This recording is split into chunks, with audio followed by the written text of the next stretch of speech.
দর্শক সবাইকে আমন্ত্রণ জানাচ্ছি ঈদের বিশেষ জনতন্ত্র গণতন্ত্র অনুষ্ঠানের সঙ্গে আছেন প্লাবন রহমান। আজকে আমাদের এই ঈদের বিশেষ আয়োজনের অতিথি অধ্যাপক ডক্টর মাহবুবুল্লাহ, যিনি অর্থনীতিবিদ, একই সঙ্গে যিনি সাবেক অধ্যাপক ঢাকা বিশ্ববিদ্যালয়। স্যার, আপনাকে স্বাগত জানাচ্ছি জনতন্ত্র গণতন্ত্র অনুষ্ঠানে। একটু জোরে মধ্যে ঈদের বিষয়ে একটু শুরু করতে চাই। ঈদ নিয়ে আগের ঈদ আসলে কেমন কাটতো? বিশেষ করে আমি ছোটবেলা একই সঙ্গে বিশ্ববিদ্যালয় জীবন এবং এখন পার্থক্যের জায়গাটা একটু জানতে চাই স্যার। এবার যে ঈদ হচ্ছে সেটা তো ঈদুল আজহা। জি জি। ঈদুল আজহা হচ্ছে কোরবানির ঈদ, এবং এটা জিলহজ মাসের 10 তারিখে হয়। তো ছোটবেলা থেকেই এই ঈদ দেখে আসছি, কিন্তু আমার ছোটবেলার দেখা ঈদের সঙ্গে এই ঈদের বর্তমানে আমরা যেভাবে ঈদ পালন করি সেটার একটা বেশ পার্থক্য আছে।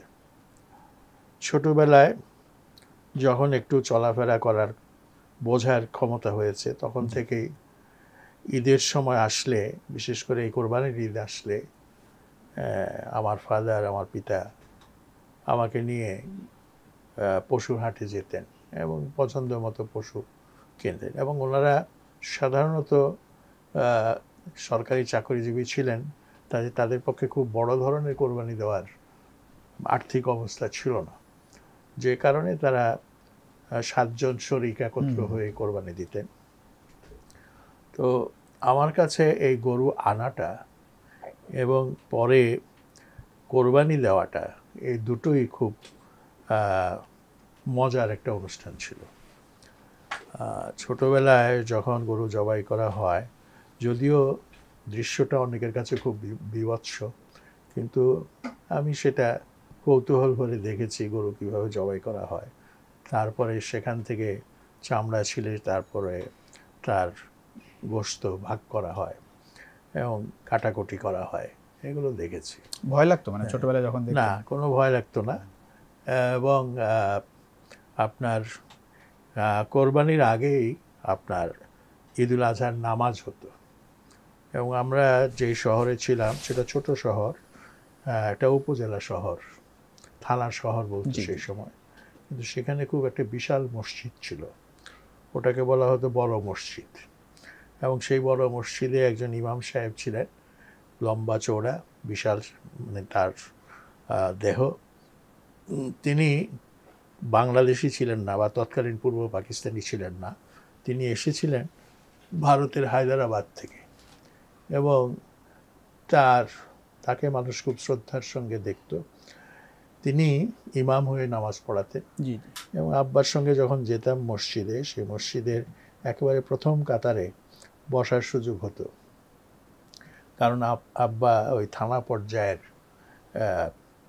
প্রথম সারির কর্মকর্তাদের একজন ছিলেন। এরপর হলো সেটা হচ্ছে এই গরুর গোশত নিয়ে আসার পর এটা একটু ভাগাভাগি করা। সেটা হচ্ছে আমরা নিজেরা কতটুকু ব্যবহার করব, খাবো, আর কতটা গরিব মিসকিনদেরকে দেওয়া হবে, আত্মীয় স্বজনকে দেওয়া হবে। তখন বাংলাদেশের বা তৎকালীন পূর্ব পাকিস্তানের জনসংখ্যা 4.5 কোটি কি 5 কোটি। জি। কিন্তু সেই তুলনায় গরিব মানুষের সংখ্যা ছিল অনেক বেশি। শতকরা 80% মানুষই ছিল দরিদ্র এবং দরিদ্র সীমার নিচে। স্বাভাবিকভাবে গোশত নেওয়ার জন্য গরিব, মিসকিন, ভিক্ষুক এরা বিশালভাবে বাসার সামনে জড়ো হতো, এবং তাদের প্রত্যেককে খুশি করার মতো গোশত দেওয়া যেত না। প্রত্যেককে 1 পিস 2 পিস করে দিয়ে মোটামুটি চেষ্টা করা হতো, এবং এরা এইভাবে ঘুরে ঘুরে বিভিন্ন বাড়ি থেকে নিয়ে সেটা মিলিয়ে হয়তো একটা পরিমাণ হতো। তো এইটা ছিল তখনকার অবস্থা। এখন যখন কোরবানি দেই, নিজেই কোরবানি দেই, এবং বহু বছর ধরেই দিচ্ছি, সেটা হচ্ছে যতই দিন যাচ্ছে গরিব মানুষ খুঁজে পাওয়া, মিসকিন খুঁজে পাওয়া খুব কঠিন হয়ে পড়ছে। এবং এই ঢাকা শহরে ভিক্ষুক আমরা সেভাবে দেখি না, শুধু দেখি এই রাস্তার সিগন্যালগুলোর কাছে, এবং এরা হচ্ছে সব প্রফেশনাল বেগার, মানে পেশাদার ভিক্ষুক। এবং এদের আসল আর্থিক অবস্থা খোঁজ নিয়ে দেখা যাবে যে বেশ ভালোই, প্রচুর টাকা পয়সা তাদের আছে, রিপোর্টও এসেছে, এবং এটা সংবাদপত্রে আপনারা রিপোর্ট করেছেন। তো সেইখানেই শুধু ভিক্ষুক দেখা যায়। কিন্তু কোরবানির গোশত বিতরণ করার সময় দেখা যায় যে সেই রকম গরিব মিসকিন আর পাওয়া যাচ্ছে না। তো এর থেকে একটা চিত্র বেরিয়ে আসে, সেটা হলো বাংলাদেশের মানুষ এখন তুলনামূলকভাবে সমৃদ্ধতর জীবনযাপন করছে, এবং এখন যত গরু কোরবানি হয় বা ছাগল কোরবানি হয়, আমার ছোটবেলায় এত কোরবানি হতে দেখিনি। আরেকটা জিনিস ছিল, সেটা হলো প্রত্যেক ঈদেই এ বাড়ি ও বাড়ি অর্থাৎ পার্শ্ববর্তী বাসা যেগুলো ছিল সেখানে তাদের মধ্যে একটা দেওয়া নেওয়া এবং তাদের ঘরে গিয়ে খাওয়া, এইগুলো ছিল। তো কোরবানির সেটা ঈদে একটু কমে গেছে স্যার, মানে এখনকার জামানায় সেটাকে একটু কম।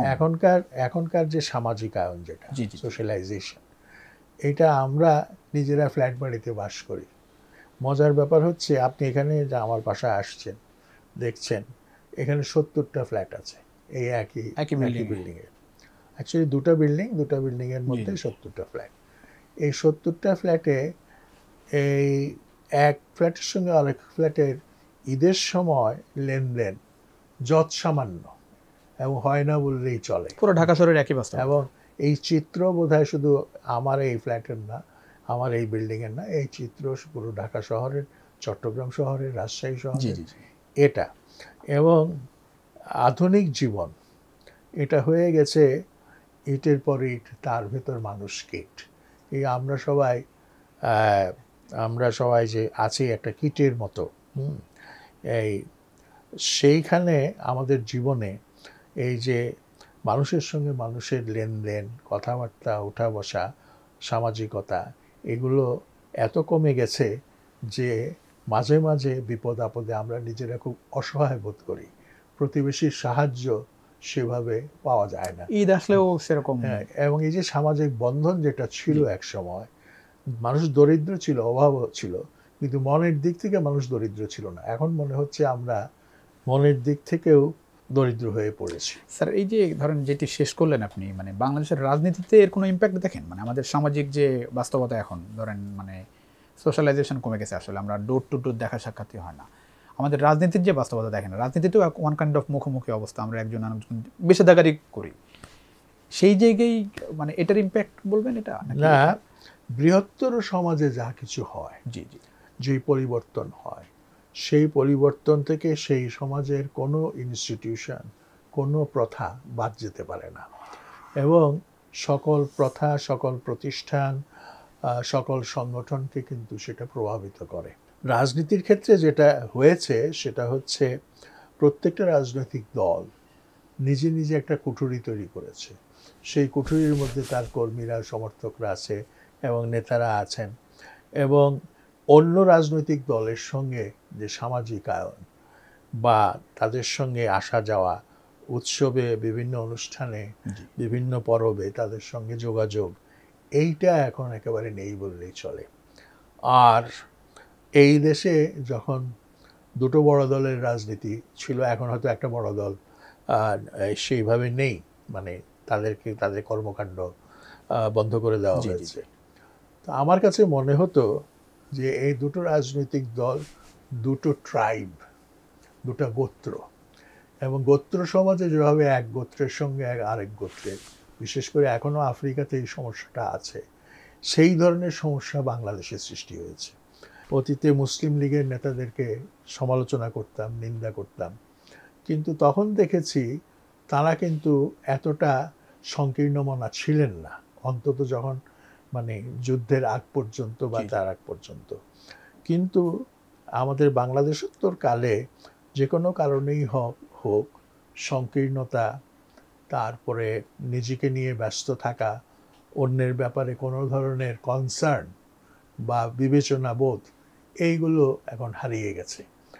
এবং এগুলি যে কত মূল্যবান, এবং এটাকে আমি বলি সোশ্যাল অ্যাসেট, এটা আমাদের সামাজিক সম্পদ।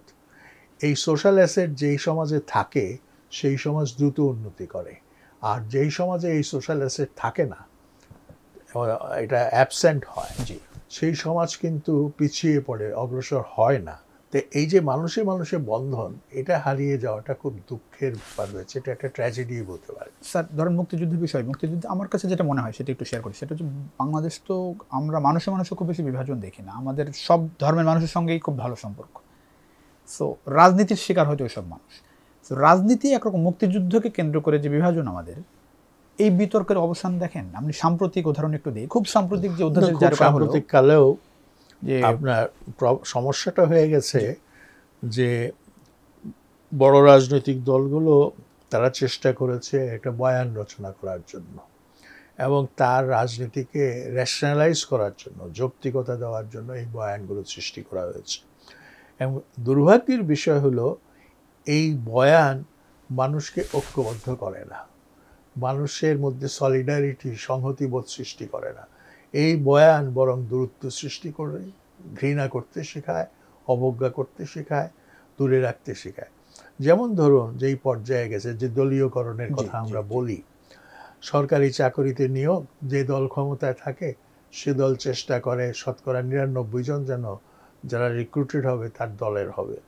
এরকম দৃষ্টান্ত তো আমরা দেখেছি। বলা হয়েছে যে ছাত্রলীগ ছাড়া আর কাউকে সরকারি চাকরি দেওয়া হবে না। বলা হয়েছে যে তোমরা, মানে ছাত্রলীগ বা যুবলীগের কর্মীদেরকে লক্ষ্য করে বলা হয়েছে, তোমরা রিটেন পরীক্ষাটা দিয়ে দাও, তারপরে ভাইভাতে আমরা সেই ব্যবস্থা করবো। এবং ভাইভার মার্কের পরিমাণও বাড়ানো হয়েছে, 200 নম্বর করা হয়েছে। 200-র মধ্যে 199 দিয়ে তাকে যেটাকে বলা যায় উপযুক্ত বা যোগ্য প্রমাণ করা হয়েছে। তো এই রকম জিনিস যখন একটা সমাজে হয়, আপনি বলুন যার মেধা ছিল কিন্তু সে চাকরিটা তার হলো না, যেহেতু সে ওই রকম কোনো একটা সংগঠনের সঙ্গে জড়িত ছিল না বা ওই রকম রাজনীতির সঙ্গে জড়িত ছিল না, তখন তার মধ্যে কী ধরনের বেদনাবোধ সৃষ্টি হতে পারে এবং কী ধরনের অ্যালিনেশন এসে সাফার করতে পারে। এই অ্যালিনেশন জিনিসটা খুব মারাত্মক, বিচ্ছিন্নবোধ জিনিসটা মারাত্মক, সমাজকে ভেঙে দেয়, কুড়ে কুড়ে খায়, চূর্ণ বিচূর্ণ করে ফেলে। তো এই দুর্ভাগ্যের মধ্যে আমরা পড়ে গেছি। স্যার এখন এই যে খুব সাম্প্রতিক, মানে ঈদের আগেই আমরা দেখলাম যে একটা অধ্যাদেশ জারি হলো, যেটি নিয়ে গণমাধ্যমের শিরোনাম এরকম ছিল, মানে ভুল শিরোনাম যদিও, যে শেখ মুজিব সহ বঙ্গবন্ধু সহ 4 শতাধিক জনের মুক্তিযোদ্ধা সনদ বাতিল, স্বীকৃতি বাতিল। এটি নিয়ে অনেক আলোচনা সমালোচনা হচ্ছে। দেশের বড় বড় গণমাধ্যম আসলে ভুল করেছে এবং তারা স্বীকার করেছে। যে এটা নিয়ে কথা বলতে গেলে মুক্তিযোদ্ধা কে কে না, জি জি জি, এটা নিয়ে ধ্যান ধারণার অনেক পার্থক্য আছে, চিন্তার অনেক পার্থক্য আছে। ব্যক্তিগতভাবে আমার মত হচ্ছে যারা সক্রিয়ভাবে যুদ্ধ করেছে তারা নিঃসন্দেহে মানে মাঠের মুক্তিযোদ্ধা বা যুদ্ধের ময়দানের মুক্তিযোদ্ধা। তাছাড়াও তাদেরকে সাহায্য করেছেন, সহায়তা করেছেন, পথ দেখিয়ে দিয়েছেন। এইরকম যে জনগোষ্ঠী, এদেরকে আমরা কি বলবো? হয়তো খুব স্ট্রিক্ট ডেফিনিশনে এরা হলো সহায়তাকারী, কিন্তু তারপরেও যুদ্ধে তো তাদের একটা বিরাট ভূমিকা ছিল এবং তারা সেই ভূমিকা পালন না করলে মুক্তিযোদ্ধাদের পক্ষে এককভাবে জয়ী হওয়া সম্ভব ছিল না। এছাড়াও আরও যেটা হচ্ছে, রাজনৈতিকভাবে যারা নেতৃত্ব দিয়েছেন তাদেরও একটা বড় ভূমিকা ছিল। একটা রাজনৈতিক নেতৃত্ব ছাড়া একটা দেশের স্বাধীনতা সংগ্রাম হতে পারে না, মুক্তিযুদ্ধ হতে পারে না।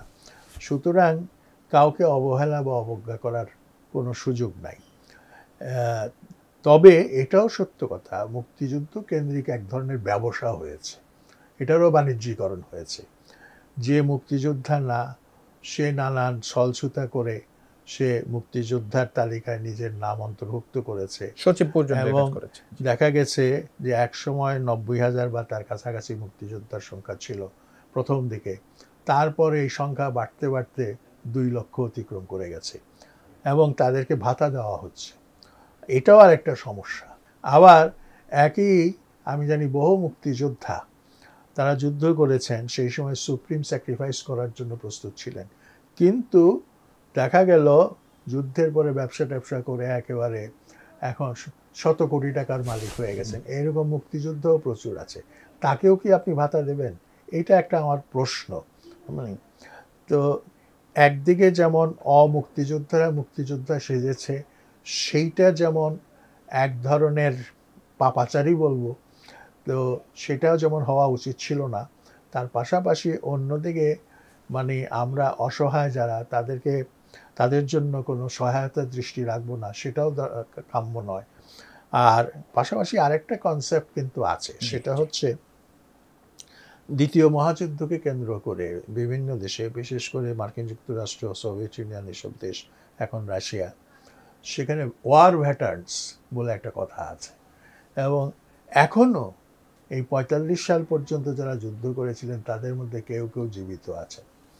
তাদেরকে কিন্তু একটা বার্ষিক একটা অনুষ্ঠান করে বিশেষভাবে তাদেরকে সম্মানিত করা হয়, একটা তাদেরকে স্মরণ করে বা তাদেরকে প্রশংসা করে একটা অনুষ্ঠান করা হয়। তো মুক্তিযোদ্ধাদের জন্য সেই রকম কোনো অনুষ্ঠানের ব্যবস্থা করলে হয়তো, যেটা আমাদের লিবারেশন ওয়ার ভ্যাটার্নস বা ইন্ডিপেন্ডেন্স ওয়ার ভ্যাটার্নস হিসাবে করলে সেটা, সেখানেও তো বিভাজন, মুক্তিযোদ্ধারাও তো বিভক্ত। এবং মুক্তিযোদ্ধাদের যে সংগঠন আছে, যেটা মুক্তিযোদ্ধা কাউন্সিল, সেটা যখন সরকার পরিবর্তন হয় তখন সেটার পরিবর্তন হয়। কিন্তু একজন যে মুক্তিযোদ্ধা, তার কি পরিবর্তন হয়েছে? তার যে অভিজ্ঞতা এবং তার যে ওই সময় ৭১ সালে তার যে অবস্থান, তার যে সাহসিকতা, বীরত্ব, ত্যাগের জন্য তার যে আকাঙ্ক্ষা, সেইটাই শুধু বিবেচনার বিষয়। স্যার, কিন্তু এখন যে ধরেন এই বিতর্ক মুক্ত আমরা কবে হব? মুক্তিযুদ্ধের ইতিহাস একটা নির্ভুল, দুর্ভাগ্যবশত আমরা এই বিতর্কটা তৈরি করে ফেলেছি। এবং আমার মনে হয় আমাদেরকে কেউ হয়তো কান পড়া দিচ্ছে, হ্যাঁ, যে তোমরা এইরকম বিতর্ক করো এবং এইরকম বিতর্ক করলে রাজনৈতিকভাবে বড় ফায়দা পাবে। হ্যাঁ, আর আপনি যখন এই কান পড়া শুনে বিভ্রান্ত হন এবং সেই মোতাবেক কাজ করেন, তখন কিন্তু আপনার এটা খুব সহজে যাবে বলে মনে হয় না। তবে এইটুকু আশা করা যায়, কয়েকটা প্রজন্ম গেলে, মুক্তিযুদ্ধের প্রজন্ম যেটা ছিল সেটা প্রায় শেষের দিকে, তারপরে একটা নতুন প্রজন্ম আসছে, সেই প্রজন্ম হয়তো তার বাবা চাচাদের কাছ থেকে শুনে প্রভাবিত হয়েছে বা তাদের রাজনৈতিক গুরুদের কাছ থেকে শুনে প্রভাবিত হয়েছে। এইটা তখনই যাবে যখন আরও কয়েকটা জেনারেশন চলে যাবে, তখন হয়তো সময় লাগবে। আসলে আরেকটা জিনিস হচ্ছে, সমাজে যেটাকে বলা হয় মানুষে মানুষে মেলবন্ধন সৃষ্টি করার জন্য, ঘৃণা বিদ্বেষ ঝেড়ে ফেলার জন্য কিছু মানুষ দরকার, যারা কথা বলবেন, মানুষকে মানুষ হিসেবে দেখার কথা বলবেন। তো সেই ধরনের কণ্ঠস্বর আমাদের দেশে কিন্তু খুব বিরল হয়ে গেছে। সমাজে সেই ধরনের, যেটাকে বলা হয় জাতির বিবেক, জাতির কণ্ঠস্বর, সেই রকম মানুষ থাকার দরকার, যিনি কোনো দলীয় অবস্থান থেকে নয়, একান্তই একজন মানুষ হিসেবে এবং একান্তই একজন দেশপ্রেমিক হিসেবে কথা বলবেন এবং মানুষকে উদ্বুদ্ধ করবেন এবং মানুষকে হিংসা, বিদ্বেষ, মত পার্থক্য এগুলো ভুলে যেতে বলবেন, যেগুলোর প্রয়োজন নাই সেটা পরিহার করতে বলবেন। তো এরকম মানুষ কিন্তু যতই দিন যাচ্ছে কমে যাচ্ছে। জি, অনেক ধন্যবাদ। একটা ছোট্ট বিরতি নিচ্ছি স্যার। দর্শক, ছোট্ট বিরতির সময় হচ্ছে। RICL স্টিল জনতন্ত্র গণতন্ত্রে ঈদের এই বিশেষ আয়োজনে নিশ্চয়ই বিরতির পরে আপনাদের সঙ্গে পাচ্ছি।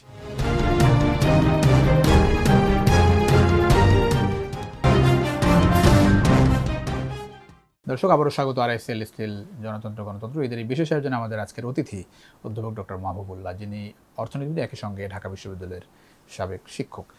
স্যার, আমরা একটু দীর্ঘদিন ধরে বাংলাদেশের রাজনৈতিক সংকটের আলোচনা করেছি এবং তার মধ্য দিয়ে একটা স্বৈরাচারী সরকারের পতন হলো গণঅভ্যুত্থানের মধ্য দিয়ে। এখন কোনো রকম সংকট দেখেন রাজনীতিতে বাংলাদেশে? এখন যেটা দেখি সেটা হচ্ছে আপনি রাজনীতির সংকট, যে সংকটটা হওয়ার কথা ছিল না, কিন্তু একটা সংকট কিন্তু ধীরে ধীরে দানা বাঁধছে। আপনার 2024-এর 5 আগস্টের পরপর সময়ে যারা ফ্যাসিবাদ বিরোধী রাজনৈতিক দল ছিল, তাদের মধ্যে যে পরিমাণ ঐক্য ছিল, সংহতি ছিল, সেটা ধীরে ধীরে হালকা হতে শুরু করেছে, কমজোর হতে শুরু করেছে। এখন দেখা যাচ্ছে যে একটা অনৈক্যের সুর বেজে উঠেছে। স্বাভাবিকভাবে রাজনৈতিক দল আলাদা হলে মতপার্থক্য থাকবেই, কিন্তু ওই যে মতপার্থক্যটা যেন মনোপার্থক্যের কারণ না হয়, সেইটা কিন্তু খেয়াল রাখতে হবে। দুর্ভাগ্যের বিষয় হচ্ছে যে আপনার এই যে সোশ্যাল মিডিয়া, এই সোশ্যাল মিডিয়ার কল্যাণে অনেকেই অনেক ধরনের রাজনৈতিক বক্তব্য সোশ্যাল মিডিয়াতে দেন, পোস্ট করেন, এবং এগুলোর মধ্যে মাঝে মাঝে দেখা যায়, অনেক সময় দেখা যায় যে একটা হেইট ক্যাম্পেইন, ঘৃণা প্রচার করা হচ্ছে, এবং অন্য একটা পক্ষকে ছোট করার জন্য, অন্য একটা পক্ষকে হেয় করার জন্য যে সমস্ত কথাবার্তা পোস্ট করা হয় বা লাইভে এসে যারা যেসব কথাবার্তা বলেন, সেইটা আমার কাছে খুবই বেদনাদায়ক মনে হয়। এতটা তো হওয়া উচিত ছিল না। রাজনৈতিক সমালোচনারও একটা সংস্কৃতি আছে, জি জি এবং সেই সংস্কৃতিটা পরিশীলিত একটা সংস্কৃতি হওয়া উচিত।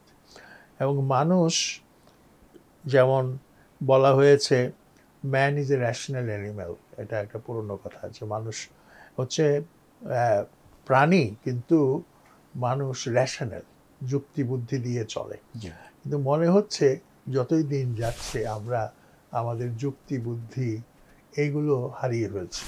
এখনো কি ক্ষমতার দ্বন্দ্বই দেখছে, মানে ক্ষমতা কেন্দ্রিক বিভাজন বা ক্ষমতা তো বটেই, এবং ক্ষমতার সঙ্গে যেই জিনিসটা জড়িত সেটা হচ্ছে অর্থনৈতিক স্বার্থ। হ্যাঁ, এবং এই দেশে রাষ্ট্র ক্ষমতা যার হাতে যায়, হ্যাঁ, সে ওই যে একটা কথা অন্যরা বলে, সুশীল সমাজের লোকেরা বলে, উইনার্স টেক অল। মানে এই টেক অলের যে পরিস্থিতি, অর্থাৎ একদল যদি জয়ী হয় এবং তারা রাষ্ট্র ক্ষমতায় যদি যায়, তাহলে অন্য দলের জন্য সব কিছুই মানে যেটাকে বলা হয় দূরের বিষয় হয়ে যাবে, সেটার ধরাছোঁয়ার মধ্যে থাকবে না। সেটা চাকরি বলেন, ব্যবসা বলেন, বা অন্যান্য সামাজিক সুযোগ সুবিধা বলেন, এইগুলো সম্পূর্ণভাবে কার্টেলড হয়ে যায়। স্যার এখন তো কোনো রাজনৈতিক সরকার ক্ষমতায় নেই স্যার, এখনো এই প্রশ্নগুলো নিয়ে আমরা কেন আলোচনা করছি? না, রাজনৈতিক দল এখন ক্ষমতা নেই, একটা ইন্টারিম গভর্নমেন্ট বা অন্তর্বর্তীকালীন সরকার এখন আছে। এই সরকারের দায়িত্ব হচ্ছে, অনেক দায়িত্বের মধ্যে একটা দায়িত্ব হচ্ছে এই রাজনৈতিক দলগুলোর মধ্যে মিডিয়েট করা। এখন রাজনৈতিক দলগুলো চেষ্টা করছে এই মিডিয়েশনের প্রসেসে নিজের কোলে ঝোল টানা, হ্যাঁ, নিজের অবস্থানটাকে পাকাপোক্ত করা, এবং সেই অবস্থানটা থেকে পরবর্তীতে যে নির্বাচন হবে সেই নির্বাচনে নিজের জন্য একটা ভালো ক্ষেত্র তৈরি করা। তো এই কম্পিটিশন বা এই প্রতিযোগিতা কিন্তু আছে, এবং এই কম্পিটিশনটা একটা আমরা বলি হেলদি কম্পিটিশন, স্বাস্থ্যকর প্রতিযোগিতা। আরেকটা হচ্ছে আনহেলদি কম্পিটিশন। এখন যদি হেলদি কম্পিটিশন শেষ পর্যন্ত আনহেলদি কম্পিটিশনে পরিণত হয়, এইটা তো আমাদের কারোর কাম্য হবে না। এবং এর ফলে কিন্তু শুধু যে দলগুলো ক্ষতিগ্রস্ত হবে তা না, দেশও ক্ষতিগ্রস্ত হবে। এখন যে বাস্তবতার মধ্যে পড়েছে, আপনার কি মনে হয় যে বিএনপিকে মানে বিএনপি একটু চাপে পড়ছে অন্য দলগুলো? বিএনপি হয়তো ভাবছে যে তার জনসমর্থন বেশি, সে কেন স্যাক্রিফাইস করবে? এনসিপি মাত্র শুরু করলো, জামাতের ভোটের সংখ্যা খুব বেশি না, যে চাপের মধ্যে বিএনপিকে ফেলা হচ্ছে বলা হচ্ছে আর কি, সেটিকে কি ভালোভাবে দেখেন? এখন বিএনপি কি করছে আমি জানি না, জি সত্যি জানি না। 5 আগস্টের পর কোনো বিএনপি নেতার সঙ্গে তাদের রাজনীতি নিয়ে যে একটা আপনারা কি করছেন কি না করছেন সেগুলো নিয়ে আমার কোনো আলোচনা নাই। তবে মানুষের মনে কিছু প্রশ্ন তাদের রাজনীতি নিয়ে তৈরি হয়েছে। সেই প্রশ্নগুলো হয়তো অমূলক হতে পারে, আবার হয়তো সত্যি হতে পারে। তো সেইটার অপনোদনের যে ব্যবস্থা, তাদেরকে তো মানুষের সঙ্গে কথা বলতে হবে। তাদের অবস্থান নিয়ে যেসব প্রশ্নগুলো অন্যরা উত্থাপন করছে, বিশেষ করে দক্ষিণপন্থী মহল থেকে উত্থাপন করা হচ্ছে, এইগুলোর যথাযোগ্য জবাব তো দিতে হবে, নিজেদের অবস্থান পরিষ্কার করতে হবে। সেই দিক থেকে একটা বড় দুর্বলতা লক্ষ্য করা যায়, এবং যে কারণে বিএনপির যে জনপ্রিয়তা বলেন যেটা, সেটা বোধহয় কিছুটা 5 আগস্টের আগে যে অবস্থান ছিল সেখানে এক ধরনের চিড় ধরেছে, যেটা দল হিসাবে তাদের জন্য কাম্য নয়, বা দেশেও একটা অর্গানাইজ শক্তিশালী পার্টি যে কোনো কারণে ধীরে ধীরে জনবিচ্ছিন্ন হয়ে যাক, এইটা দেশের জন্য ভালো নয়। সেই জন্য আমার মনে হয় যে এখানে একটা লিডারশিপের একটা ব্যাপার আছে, ভূমিকা আছে, এবং লিডারশিপকে সেই রকম ভূমিকায় গ্রহণ করতে হবে যেই ধরনের রাজনীতি দেশে চলছে সেখানে মাথা ঠান্ডা রেখে নিজেদের অবস্থানটা পরিষ্কার করা, এবং সেই অবস্থানটা পরিষ্কার করার মাধ্যমে মানুষের কনফিডেন্স অর্জন করা। কনফিডেন্স কিন্তু একটা জিনিস যেটা কোনো চিরন্তন কোনো ব্যাপার নয়, এটা কখনো বাড়ে কখনো কমে। জি জি।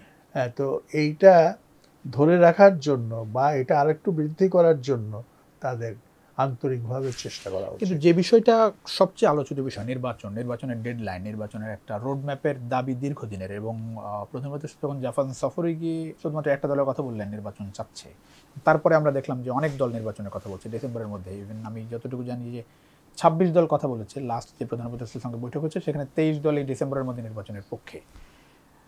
সো মানে এই জায়গাটা একটু শুনতে চাই আসলে। হ্যাঁ, এইটা হচ্ছে নির্বাচন অবশ্যই হতে হবে এবং নির্বাচনের মাধ্যমেই কিন্তু একটা সরকার সামনের দিনে আমাদেরকে পেতে হবে। এই ব্যাপারে কোনো পার্থক্য নাই, মত পার্থক্যের কোনো কারণ নাই। এখন অন্তর্বর্তীকালীন সরকারের সঙ্গে যারা নির্বাচন চাচ্ছেন তাদের যে মত পার্থক্য হচ্ছে সেটা হচ্ছে 6 মাস নিয়ে, 6 মাস আগে না 6 মাস পরে, এটা নিয়ে। আমি খুব সাদা মাটা খোলা চোখে দেখি যে 6 মাসের বিতর্কটা মুখ্য নয়, এবং এই যে 6 মাস নিয়ে যে বিতর্ক হচ্ছে এর অন্তর্নিহিত অন্য কোনো ব্যাপার আছে কিনা সেটা আমি জানি না, আমার জানা নেই। তবে এই বিতর্ক না থাকলে ভালো হতো, এটা একটা দিক। এর মধ্যে একটু ইন্টার করি, ধরেন চট্টগ্রাম বন্দর এবং করিডোর, এই বলছিলাম আমি সেখানে আসছিলাম। তো সেটা হচ্ছে যে অন্তর্বর্তীকালীন সরকার রাষ্ট্রীয়ভাবে খুব সিগনিফিক্যান্ট বা খুব গুরুত্বপূর্ণ সিদ্ধান্ত নেওয়া তার জন্য ঠিক আমি মনে করি জায়েজ না, উচিত না। এবং ওই পথে হাঁটলে পরে অন্তর্বর্তীকালীন সরকারও কিন্তু বিতর্কের মুখে পড়ে যাবে। এবং আপনি যেটা বললেন চট্টগ্রাম বন্দর নিয়ে তারা যে অবস্থান নিয়েছে, হয়তো ব্যক্তিগতভাবে আমি তাদের অবস্থানটা সমর্থনই করতাম, কিন্তু তারা কি এই কাজটা করবেন এটা হচ্ছে প্রশ্ন। বা ধরেন এই যে আপনার করিডোর, মানে যেটাকে বলা হচ্ছে মানবিক করিডোর বলা হচ্ছে, এই মানবিক করিডোরের বিষয়টাও কিন্তু ওয়েল ডিফাইন্ড না আমাদের সামনে। অ্যাকচুয়ালি কি হচ্ছে, কি করবে, এইটাও ক্লিয়ার পিকচার, কোনো ক্লিয়ার পিকচার নাই। এই নিয়ে মানুষের মধ্যে নানান রকম দুর্ভাবনা, দেশ বোধহয় মার্কিনীদের হাতে চলে যাচ্ছে এইরকম একটা অনেকের মধ্যে দুর্ভাবনা আছে, বা আমরা একটা ছায়াযুদ্ধে জড়িয়ে যাব এরকম একটা আশঙ্কা আছে। তো এইসব আশঙ্কার মূলে আসলে কি আছে সেটা তো জানি না, কাজে সেই সম্পর্কে ভালো কি মন্দ সেই মন্তব্য করা খুব কঠিন। তবে এইটুকু বলতে পারি যে whatever is done or whatever they will be doing, সেটা কিন্তু যেটা তাদের কাজ না সেটা তাদের করা উচিত না, ভাবা উচিত না। আর যেই কাজটা মানে একটা নির্বাচিত সরকার করতে পারে, যেহেতু সে জনগণকে প্রতিনিধিত্ব করে, সেই কি বলে ক্ষমতা তার আছে, সুতরাং এই কাজগুলো নির্বাচিত সরকারের কাছেই ছেড়ে দেওয়া ভালো। ছোট্ট একটা বিরতির একটা সময় হচ্ছে, ছোট্ট বিরতি নিয়ে ফিরছি। দর্শক, আর এসএল স্টিল জনতন্ত্র গণতন্ত্র ঈদের বিশেষ আয়োজনে ছোট্ট একটা বিরতির সময় হচ্ছে, ফিরছি কিছুক্ষণের মধ্যেই, আশা করি সঙ্গে পাচ্ছি বিরতির পরে। দর্শক, আবারও স্বাগত আর এসএল স্টিল জনতন্ত্র গণতন্ত্র ঈদের এই বিশেষ আয়োজনে। আমাদের সঙ্গে আছেন আমাদের আজকের অতিথি ডক্টর মাহবুবুল্লাহ, যিনি একাধারে দীর্ঘদিন শিক্ষকতা করেছেন, অর্থনীতিবিদ। স্যার, আমরা বিরতির আগে আলোচনা করছিলাম সংস্কার প্রক্রিয়া, একটা বলা হচ্ছে যে সংস্কার প্রক্রিয়া চলছে, এবং এটা নিয়ে মৌলিক কিছু জায়গায় এখনো মতৈক্যে পৌঁছানো যায়নি, বিশেষ করে প্রধানমন্ত্রী। মৌলিক কিছু জায়গায় পার্থক্য হচ্ছে কিনা সংস্কার নিয়ে সেটা আমি বলতে পারবো না, কারণ ওখানে আপনার ফরেন সার্ভিস একাডেমিতে রাজনৈতিক দলগুলোর সঙ্গে যখন প্রফেসর ইউনূস বসেন, কথা বলেন, তার আদ্যপান্ত শুনতে পারলে একটা মতামত দেওয়া যেত, তো সেটা শোনার সুযোগ তো আমার হয়নি। এমনিতে মিডিয়াতে সরকার পক্ষেরই লোক একজন সাংবাদিক এবং সরকারের দায়িত্ব নিয়ে আছেন, তিনি বলছেন একটা কথা, সেটা হচ্ছে যে তিনি দেখেছেন যে একমাত্র রাজনৈতিক দল, যে দলটি শুধু সংস্কারের যে সংক্ষিপ্ত একটা রূপ, কত 168 না কতটা, মানে 161 একটা রিকমেন্ডেশন, তো এই 99% রাজনৈতিক দল শুধু এই সংক্ষিপ্ত যে সুপারিশ, সেই সুপারিশের উপরে তারা মন্তব্য করেছে। এবং তার মতে বিএনপি একমাত্র দল যে শুধু 161টা সংক্ষিপ্ত সুপারিশের উপরই নজর দেয়নি, তারা মূল যে রিপোর্ট বিভিন্ন সংস্কার কমিশনের, সেই রিপোর্টগুলো তারা আতিপাতি করে গভীরভাবে পড়েছে। পড়ে তারা যেখানে তাদের মনে প্রশ্ন দিয়েছে সেগুলি নিয়ে তারা তাদের মতামত দিয়েছে। তো এই দিক থেকে বলা হচ্ছে যে বিএনপি আসলে সংস্কারের বিষয়টাকে খুব সিরিয়াসলি নিয়েছে। বিএনপি নিজেরও তো ৩১ দফা আছে, এবং নিজেরও আছে, এবং তারাও একটা বক্তব্য, অ্যাকচুয়ালি সংস্কারের যে গ্রাউন্ড, সেই গ্রাউন্ডটা কিন্তু বিএনপির মধ্য থেকেই তৈরি হয়েছে। বেগম খালেদা জিয়া 2030 যে মানে ভিশন, বা তার পরবর্তীকালে ২৭ দফা, তার পরবর্তীকালে ৩১ দফা, এইসব জিনিস নিয়ে, অর্থাৎ রাজনীতিতে সংস্কারের ইস্যুটাকে সামনে নিয়ে আসার যে ব্যাপার, সেইখানে তো বিএনপি নিঃসন্দেহে একটা ক্রেডিট নিতে পারে। এবং তারা এই কথাগুলো বলেছিল বলেই আজকে এটাকে একেবারে খুব গভীরভাবে গ্রহণ করার জিনিসটা এসছে। এবং ৩১ দফার মধ্যে আপনার এই কয়েকটা ক্ষেত্রে বলা হয়েছে এগুলো নিয়ে তারা কমিশন করবেন। তো সেই কমিশন তো এখন হয়ে গেল। তো এখন এই কমিশনের রিকমেন্ডেশন, এই কমিশনের বিশ্লেষণগুলো তারা যদি নির্বাচিত হয়ে ক্ষমতায় যায়, এটা তাদের কাজে লাগবে। তো কাজেই আমার মনে হয় না যে সংস্কার নিয়ে যে তর্ক বিতর্ক হচ্ছে, যতটুকু হচ্ছে, তো দেখা যাচ্ছে যে বেশিরভাগ সংস্কারের বিষয়ে কিন্তু রাজনৈতিক দলগুলো একমত, কিন্তু মুষ্টিমেয় সংখ্যক ইস্যুতে তারা দ্বিমত পোষণ করছে। একটু আপনার মতামত চাই স্যার আমি, যে ২-৩টি গ্রাউন্ড, সেটা হচ্ছে যে প্রধানমন্ত্রীর মেয়াদ, প্রধানমন্ত্রী 2 টার্ম থাকবেন, একটা না, সেই জায়গায় একমত যে 2 টার্মের বেশি থাকবে না। বিএনপি বলেছে যে গ্যাপ দিয়ে আবার হতে পারে। এই জায়গায় আপনার একটু মতামত চাই। আমি নীতিগতভাবে একজন প্রধানমন্ত্রী পরপর 2 মেয়াদের বেশি থাকাটা পছন্দ করছি না। জি। তবে কেউ কেউ হয়তো ভাবতে পারেন, যারা একটু বয়সে তরুণ রাজনীতিবিদ, তারা হয়তো মনে করতে পারেন আমি তো আরেক দফা দেশের সেবা করতে পারি, দায়িত্ব নিতে পারি, আমি কেন সেই সুযোগ থেকে বঞ্চিত হব। সুতরাং আমি একটা মেয়াদ গ্যাপ দিয়ে বা 2টা মেয়াদ গ্যাপ দিয়ে আবার প্রধানমন্ত্রী হতে পারি। তো এইটা একটা কন্টেনশাস ইস্যু। এইটার অ্যাকচুয়ালি খুব সমাধান খুব কিছু পদে পাওয়া যাবে না। তবে বেশিরভাগ কনস্টিটিউশনে, সাধারণত আমেরিকার কনস্টিটিউশনে প্রেসিডেন্ট কিন্তু 2 মেয়াদ, হ্যাঁ, এবং আপনার গ্যাপ দিয়ে হলেও কিন্তু 2 মেয়াদ। হ্যাঁ, তা আমার মনে হয় এই বিষয়টা একটা বুদ্ধিবৃত্তিক দিক থেকে যদি চিন্তা করা হয়, এটা নিয়ে খুব বেশি যেটাকে বলে গোধরা, এটা খুব স্বাস্থ্যকর ব্যাপার নয়। আমরা কি মানে ধরেন নির্বাচিত সরকারকে অনেক বেশি অবিশ্বাস করে ফেলছি কিনা, মানে বিগত পার্সপেক্টিভের কারণে? এইটা হওয়াটা উচিত ছিল না।